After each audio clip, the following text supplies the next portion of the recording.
Okay, today I want to talk about the numbers of God. This is a theory that I've gotten from just reading the Bible. It seems like these same numbers repeat themselves again and again and again. And the numbers that most people realize, 7 and 12, but also there's 3, 7, 12, 40, 50, and 70. I consider those the most important numbers because everything seems to happen in those numbers. Would I play those in the lottery in the pick six?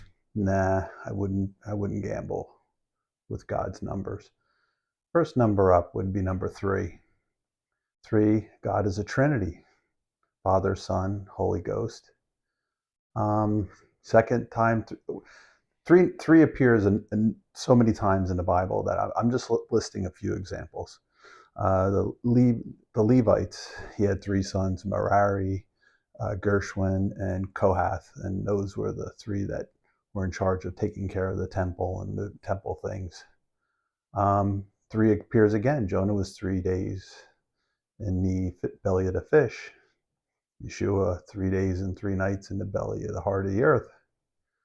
In 1 John, there's three witnesses to the earth: the spirit, the water, and the blood.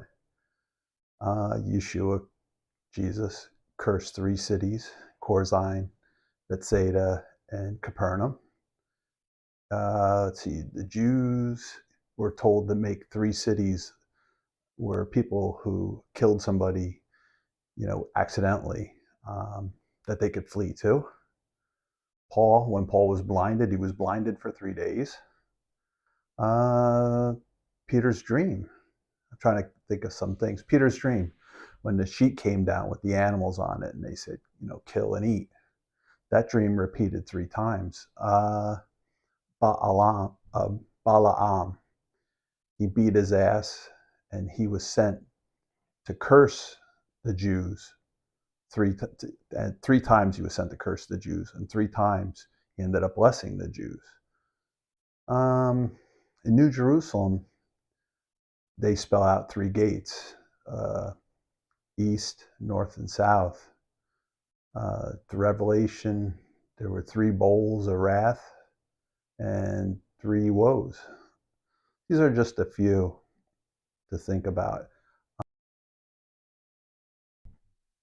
This brings us to 7.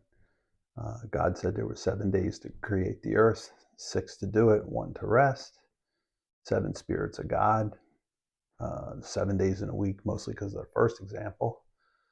Let's see, when Joseph interpreted Pharaoh's dream, he said there was 7 ears of corn and 7 skinny kine.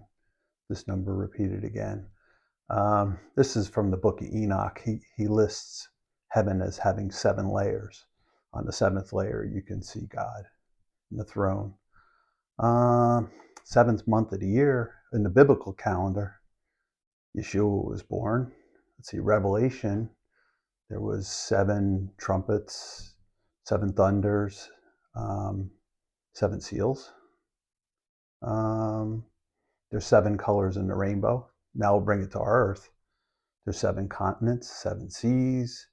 There's 7 notes in a musical scale. So on your keyboard for an octave, there's 7 white letters on your piano, and then there's 5 black keys, which is the 5 half-step notes, which makes it a full 12 in an octave when you count the half keys, which brings us to the next number, 12.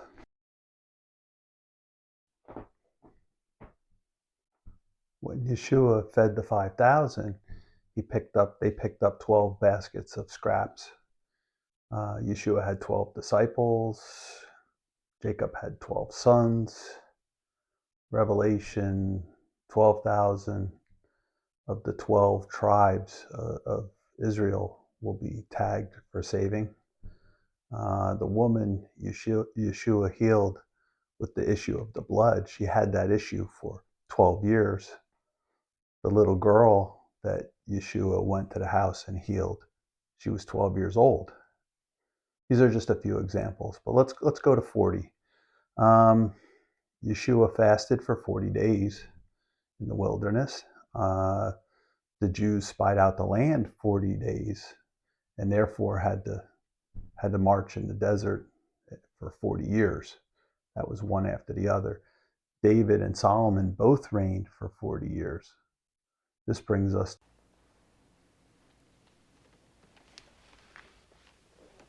Don't you, young man, try to teach this assemblage the role of the deity. That brings us to 50.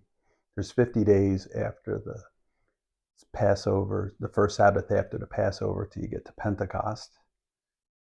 Abraham asked God if he would spare Sodom and Gomorrah if it was for 50 righteous people being there.